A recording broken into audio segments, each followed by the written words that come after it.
Like all flooring, you do want to get that product in the home or in the business, wherever you're installing. Make sure the product gets in, gets acclimated, and you're ready to install. So on your subfloor, on the floor you're going to be laying this down, everything needs to be swept clean, needs to be level. Take a straight edge, Okay.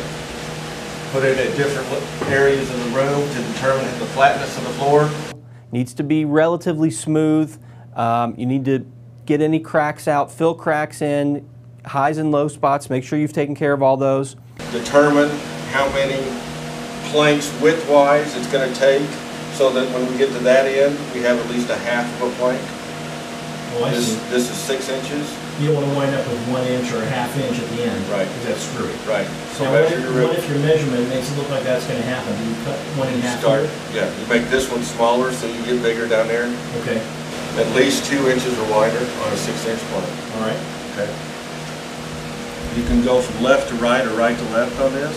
Okay. And what we're doing, because this floor has to be anchored in by the perimeter, Right. is butting to the baseboard. Up against walls, you do have to fit it all the way to the wall in all directions. There is no 3/8 inch gap for expansion like we have with a typical floating floor. That's it. You're laying floor, you're laying the planks on the ground completely loose. And that is just as easy as putting the material to the baseboard and then butt joining each product or each plank after that. Where it butts the wall, it butts the end joint.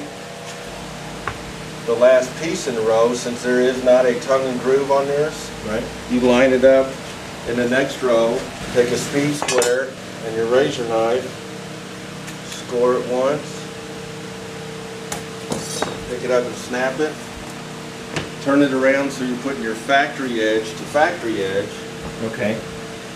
place it, and now it's touching the wall. So these, all the way down, are held in by the side walls and the end wall. Put in there. That's up there.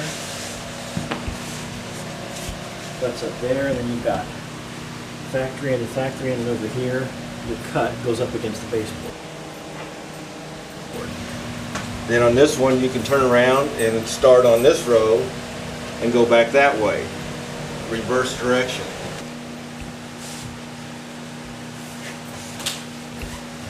You want to achieve a stagger between this end joint and this end joint of 6 inches or greater.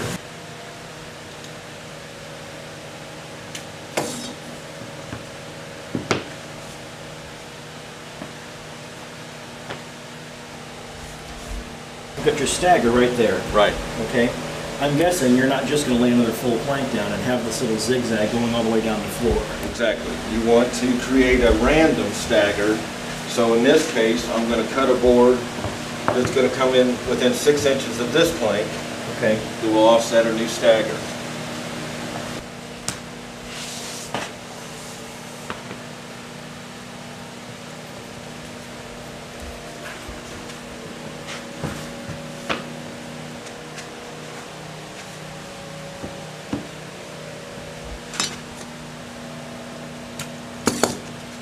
Comes apart.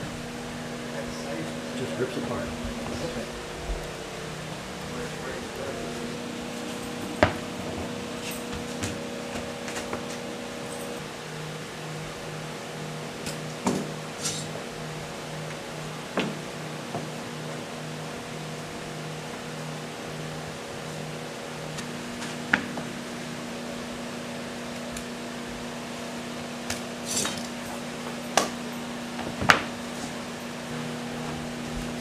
Now we just show that it goes from wall to wall and it's locked in where it can't move. As you can see, now that the floor is touching wall to wall, we're able to see that the seams do not open up as we walk across the floor.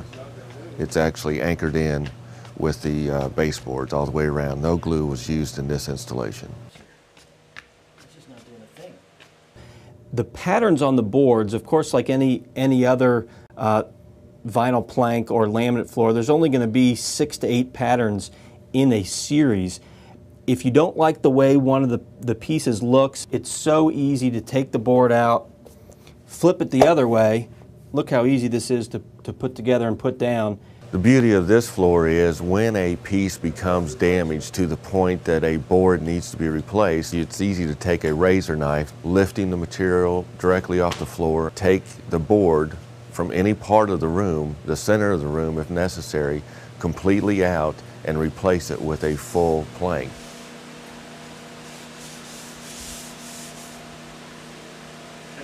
This is so easy to do.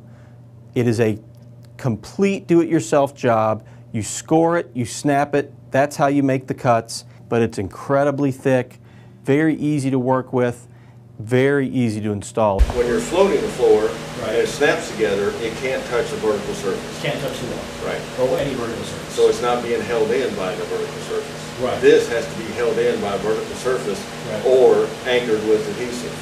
Okay.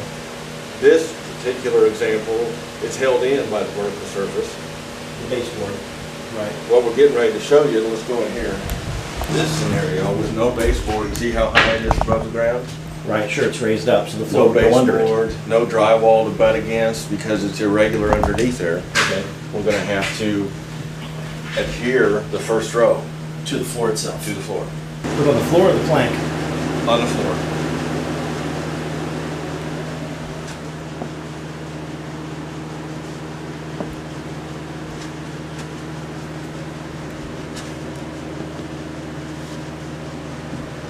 Now, is that just flat or is that, Small notch, and it will say on the bucket what size notch to use. okay.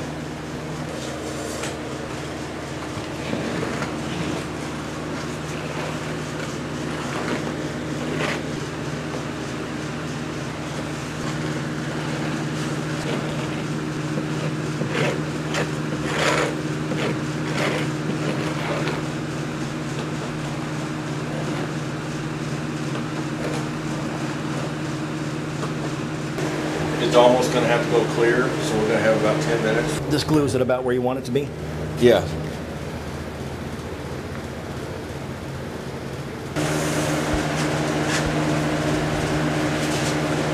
Now, Sean, how have you determined exactly where you're laying the plank? Well, on this particular start, I dry laid the planks out to run parallel to the drywall seam, Okay. knowing that that would keep me straight to the other end of this wall. Okay. If necessary, on a long run, you'd probably want to set a chalk line down Okay. to keep it straight on the wall. Once that material hits that adhesive, it does not slide any longer.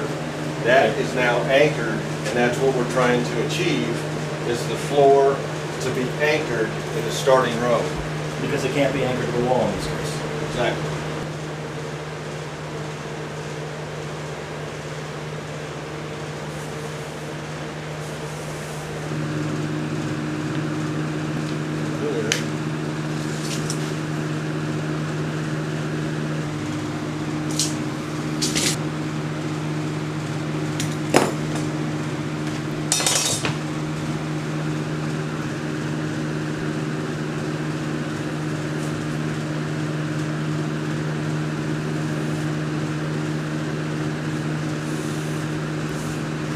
This material has already set up, and we're unable to lift this off the floor without actually prying a screwdriver underneath it.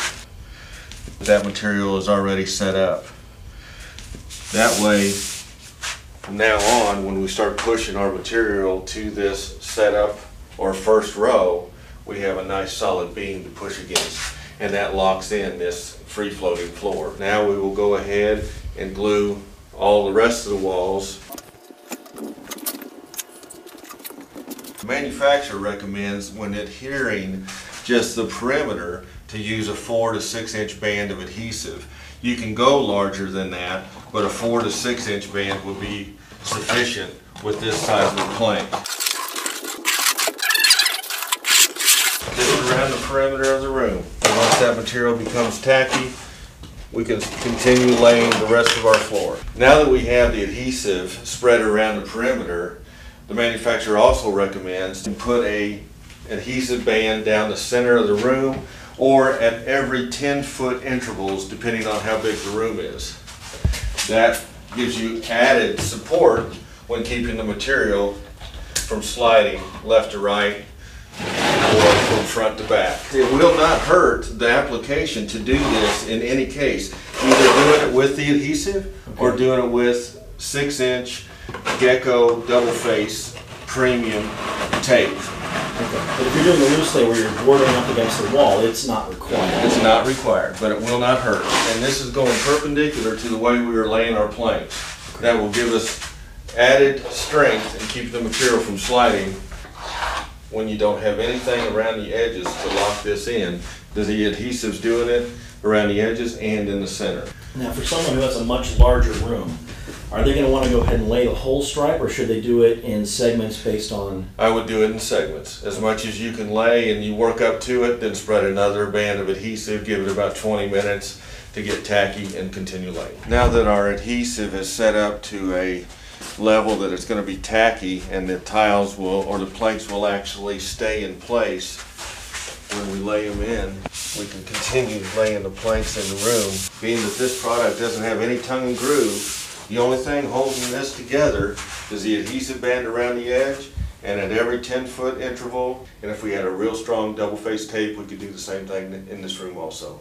You have a nice flat wall or baseboard to go up against, or you have glue around the perimeter of the room. That's essential, right? Yes, to keep the material from sliding and the seams and the gaps opening up.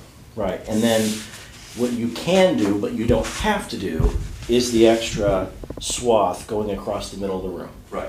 It's recommended, it's an option, but it's not essential in either case. That's right. Okay. It's an added benefit. In a bigger room, I would do it, and it does recommend on the box in larger rooms to go ahead and put a band down the center of a bigger size room Okay. at 10-foot increments. Okay. Yep.